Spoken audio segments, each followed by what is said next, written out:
Shalom. Donc on a vu la dernière fois les pensées nécessaires quand on dit les deux premiers versets de Shema Israël. On va les répéter ici rapidement, ce qui est essentiel. Et si on n'a pas pensé cela, on n'est pas rendu quitte. Il faut refaire ces deux versets. Je rappelle qu'il faut attendre le temps d'arriver à Uvish Arecha, le premier chapitre du Shema Israël, si possible même le dire, et recommencer. Shema Israël, Kabel Vaven, c'est-à-dire accepte et comprend. Israël, alors je vais expliquer la dernière fois trois pensées, mais elles ne sont pas, c'est-à-dire si on n'a pas pensé cela, on est aussi rendu quitte. Si on ne pense rien à Israël, ça va aussi. Mais le sens, il est Israël, personne d'Israël. Aussi Israël Saba, notre grand-père Israël, c'est le surnom de Yaakov Avinu qui est avec nous et qui est le berger d'Israël, et aussi dont la silhouette est gravée sous le trône de gloire d'Hachem. Ça, comme je dis, c'est pas obligatoire. Ce qui est obligatoire, Shema comprend et accepte. On parle du peuple juif là. Israël, le peuple juif. Israël, c'est une des compréhensions. Personne d'Israël. Le peuple juif comprend que c'est voilà. Personne du peuple juif. Israël. Hachem Elokeinu. Hachem, l'essentiel, il faut penser au moins à Adonakol, maître de tout. C'est un grand diavad, c'est-à-dire vraiment a posteriori. A priori, il faudra penser au moins maître de tout qui était et sera. Elokeinu, tout puissant. Ça c'est le minimum, tout puissant. Le mieux, Takif Bayochel Balakorot Kulam, Takif puissant qui a tous les pouvoirs et toutes les forces.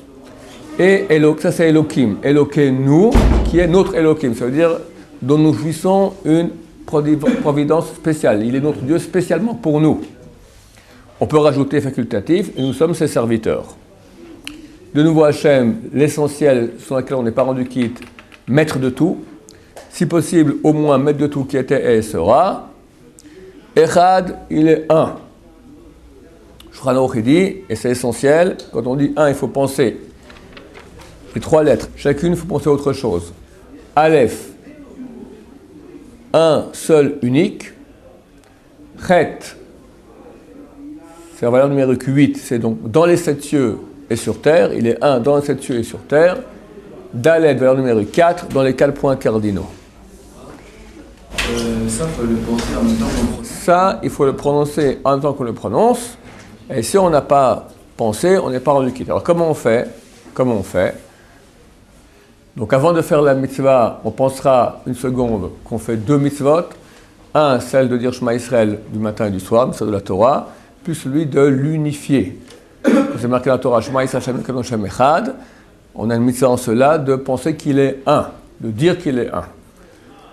Donc, on fait ces deux mitzvot-là. Ensuite, c'est très facile. Quand on dit Shema, on pense Kabel Vaven. En français, accepte et comprend.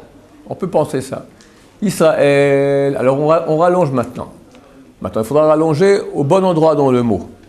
Dans le mot, il y a des accents toniques dans les mots. Des endroits où on peut rallonger, des endroits où il n'est pas bien de rallonger. On va donner quelques exemples tout de suite. Ou si on rallonge, ça va donner un autre sens. Alors dans le mot Israël, on rallonge dans le mot El. Israël. Et là tu penses Israël, personne d'Israël, Yaakov Avinu qui est avec nous, et dont la silhouette est gravée dans le. Ça, si tu as le temps. Si tu n'as pas le temps, je dis pour Israël, tu peux même bref, faire Israël et c'est bon. Je rappelle qu'on dit Israël avec un Yud et pas avec un Aleph. Pas Israël, mais Yisraël. Ensuite, Hachem. Alors, quand on dit Ado et puis Naï, dans le A, on rallongera le A et pas le I à la fin. Celui qui fait, je veux dire, M à la place de D, Amo. Amonaï, c'est faux. Parce que le nom n'est pas Amonaï. Il est Amonaï. Donc on dit Amona, et dans le A, on pense Adonakol, Hayo va veiller, maître de tout qui était et sera. Facile. Non. Bediavad, a posteriori, si quelqu'un il a commencé à penser pendant, il a continué aussi après, le mot s'est arrêté, il a arrêté de prononcer, mais il prononce après, c'est valable. Comme ça font les kabbalistes, parce qu'eux n'ont pas qu'à penser ça, qui est le minimum du minimum, ils pensent des pages et des pages, ils n'ont pas suffisamment de souffle. Aussi, si on fait le mot trop long, au bout d'un moment, si je fais Amona, j'arrête dans 30 secondes, le mot n'existe plus. D'accord? J'appelle maintenant, j'appelle Aaron. Aaron, dans 1 minute, je suis encore en train de dire, oh, ça va pas, le nom n'existe plus. Donc, il ne faut pas que ce soit trop long non plus. Il faut aller vite. Donc, Amona, et là je pense Adonai Kol Hayoveye, c'est-à-dire maître de tout, qui était et sera. Facile. Elokeinu, tout puissant, si possible. En hébreu, Takif Ba'alochel Ba'alokrat Kulam, ce qui signifie en français, puissant, maître de toutes les forces, qui a tous les pouvoirs et toutes les forces. C'est possible aussi. Et qui est qui exerce sa providence sur nous. Quand on pense aussi, pas besoin de penser, comme disent les kabbalistes à propos des pensées kabbalistiques, pas besoin quand par exemple quelqu'un, on lui dit de penser à une maison. Il n'est pas obligé de penser à une maison, il voit la porte, il voit le mur, il voit la fenêtre, il voit le toit, il voit la cheminée, il voit la serrure, il voit Non, il voit une maison. Donc on peut aller vite. Pas besoin d'aller dans tous les détails, d'accord? Donc il exerce une providence spéciale sur nous, c'est notre Dieu qui s'occupe de nous. Voilà, on pensait ça. De nouveau Hachem, facile, Adonai Kol Hayoveye, maître de tout qui était et sera. Ehad, là, attention. Dans le mot Ehad, si on rallonge le et on fait court le Had, ça signifie autre chose. Je dis Ehad, ou même Ehad, je rallongeais un peu le et, ça signifie quoi et en hébreu, en araméen? Et Efchar, c'est quoi Efchar? C'est impossible. Efchar, possible. Efchar, impossible. Chad signifie il n'est pas un. Si quelqu'un dit Chad, je veux dire Dieu n'est pas un. Chas Shalom. Donc il faut dire Echad est rallongé dans le A. Normalement, al pi halacha, on dit le très court, et on dit le Cha relativement court, et le D, on doit le dire 2 fois plus long que le Cha. Mais ça, c'est le D dit comme il faut le dire normalement. C'est quoi? C'est comme le D arabe qu'on ne sait pas dire nous. C'est à peu près comme le TH anglais. The.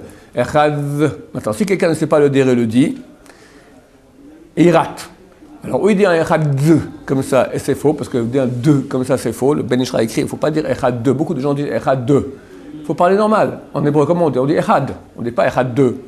Echad 2, c'est faux. Faites attention, beaucoup de gens se trompent. Ils font Echad 2. Et le Ben Ishra écrit, il faut faire attention de ne pas dire comme ça. 2 ou E ou E, d'accord? Echad. Un moment, je vais le faire tout de suite. Donc, normalement, on doit faire un D rallongé. Maintenant, quand quelqu'un ne sait pas prononcer le D comme on doit le faire, c'est en TH anglais. Alors, ou il dira un D trop prononcé, ou il dira un Zayn. Ils font Echaz. Ça ne veut rien dire non plus. Donc, le faire comme il faut en prononciation arabe, je ne sais pas. La prononciation elle est arabe, d'accord? C'est had, mais je ne sais pas le faire. Alors, le Rav Yashiv, qui a tranché, qui est le grand rabbin qui donc tranche pour Ashkenazim, qui ne savent absolument pas dire cela. Et nous, qu'on est aujourd'hui, on a perdu l'accent oriental qu'on aurait dû avoir. Alors, on dira comme Ashkenazim, c'est-à-dire qu'on va rallonger le A, c'est tout. On fait Ehad. Voilà. Dans ce cas-là, le D, il n'a pas double valeur du A, alors. C'est ce que j'ai dit. Normalement, le Shulchan Aruch dit qu'on doit avoir un D qui est 2 fois plus long que le A. Alors, Yashiv dit, ça c'est pour ceux qui savent le dire. Mais nous qui ne savons pas le dire, on ne peut pas dire un D rallongé. On ne peut pas faire ça, d'accord? Si on savait le dire. Si on savait le dire, on ferait Chad. Alors, Chad. Voilà. Mais on ne sait pas le dire, alors on ne le dit pas. Je pensais que c'était le Le on fait Echad. C'est un N, tu as fait Chad. Non, Echad. Non, c'est un TH. The. Moi, je ne sais pas le dire. The. Chad. Je peux le faire 1 seconde, mais je n'arrive pas à faire 4 secondes, 5 secondes. Chad. Alors comment? Ça devient un Z comme une mouche, ça ne va pas, d'accord? Donc, je répète comme on dit, je vais faire tout en entier, écoutez-moi bien, d'accord?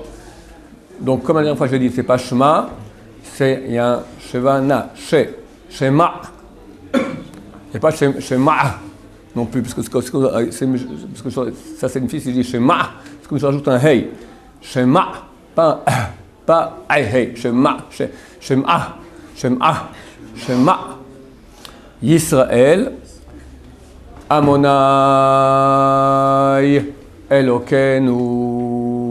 Le nous, je peux rallonger longtemps, penser à Takif, Kulam, qui par exemple prend providence sur nous. Amonai, Echad. Attention de ne pas dire Echad avec un Chaf, c'est un Het. pas echad, ehad, avec ça sort de la gorge. Ehad. Oui, maintenant, dis-là ta question. J'avais vu, parce que j'avais vu dans Joseph que justement le echad, c'est le red, il fallait pas le faire pendant longtemps. C'était echad. J'ai dit, le Shulchan Aruch, il dit qu'il faut faire le et très court, le chet un certain temps, et le daled 2 fois plus long que le chet. Moi j'avais vu, je pense que j'avais compris comme ça que le red, il fallait vraiment le faire echad, il fallait vraiment l'esquiver le plus possible. Sinon, comment tu vas dire? Il faut penser dans les 7 cieux sur terre et des 4 côtés. Comment on attend en echad de dire ça? Donc echad, tu vois que les gens font long, tous ils font long. Echad, oui. Quand on dit le echad, quand on prononce le chet, on doit penser aux 3 pensées qu'on doit avoir pour les 3 lettres. Non. Ah ouais, Alors, c'est vrai. Normalement, on doit faire Aleph, penser Aleph, on n'arrive pas. Donc, dans le Chat, on pense exactement les 3 lettres. Dans le Ha, oui, exactement comme ça. Donc, Ehad, dans le A, tu penses Aleph correspond à un seul unique, 7 cieux sur terre, le Chet, Dalet, 4 côtés. Parce que moi, ce que je faisais déjà, c'est genre le Aleph, je pense, la pensée qu'on doit avoir pour le Aleph, et le unique. Tu n'as pas le temps. Ça fera Ehad, et là, c'est un problème. Il n'est pas un Chas Shalom. Pardon? Alors, ça, c'était l'essentiel. Les pros, ça c'est l'essentiel, le SMIC, messieurs. Les pros, c'est bien d'arriver au niveau du pro, il va penser autre chose, des choses supplémentaires. Quand il dit le nom de Dieu, Ado, donc Amonai, il va penser 2 imbrications des 2 noms de Dieu qui sont Amonai et Yudke Vavke.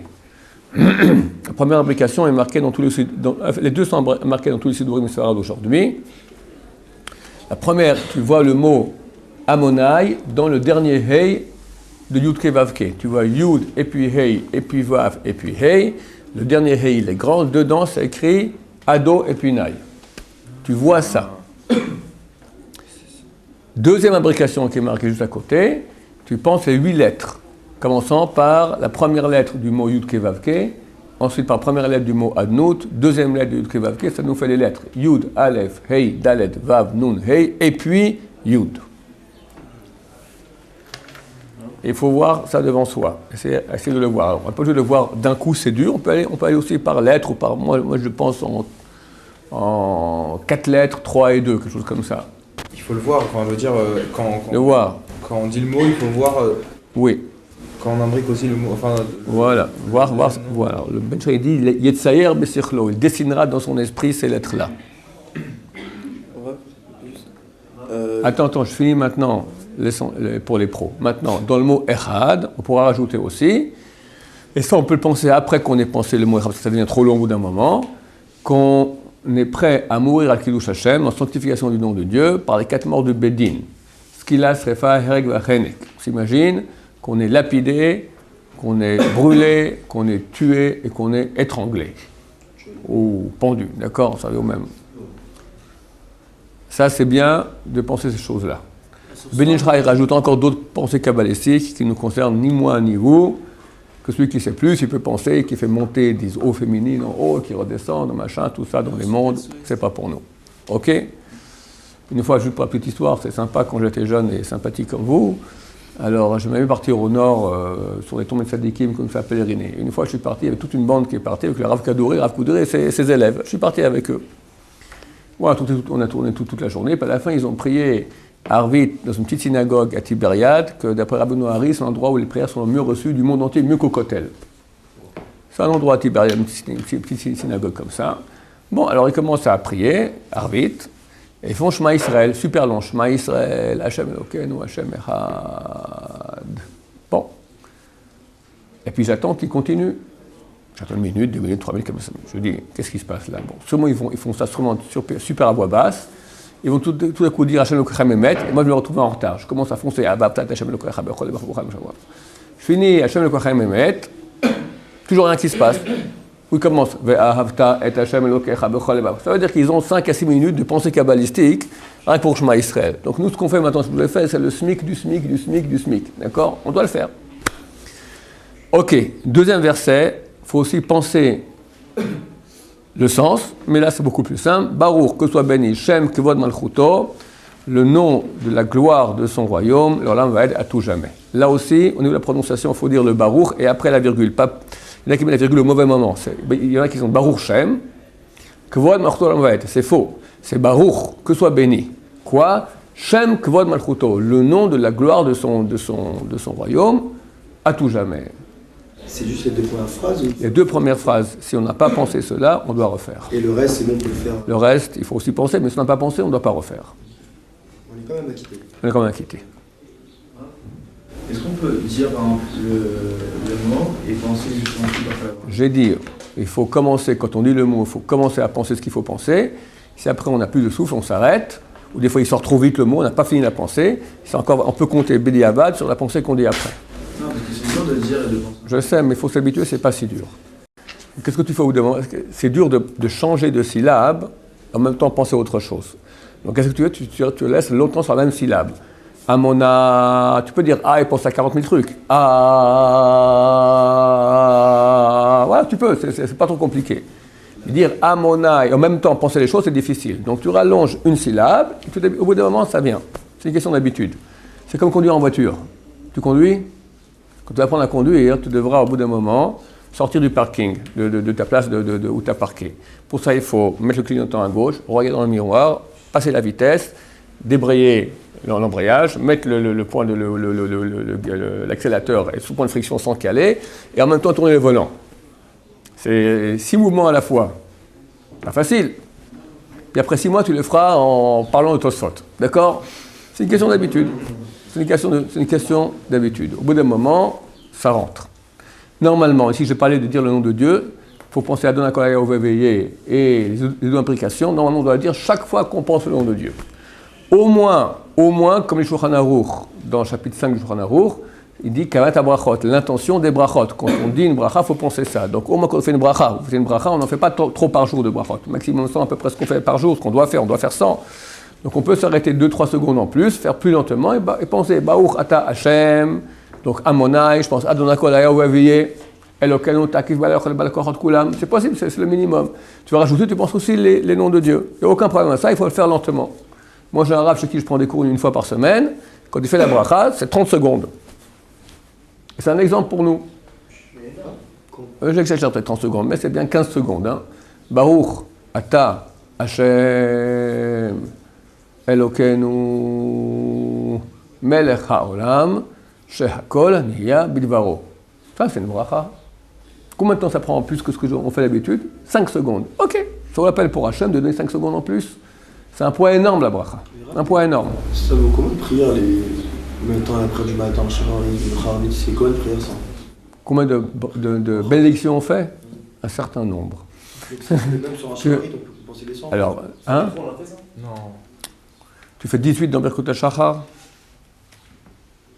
Ensuite, tu as 2 de Baruch Shamar et Ishtabach, 3 de Kriyat Shema, ça nous fait déjà 23. 23 plus 19 de la Mida, ça nous fait 42. Et c'est tout.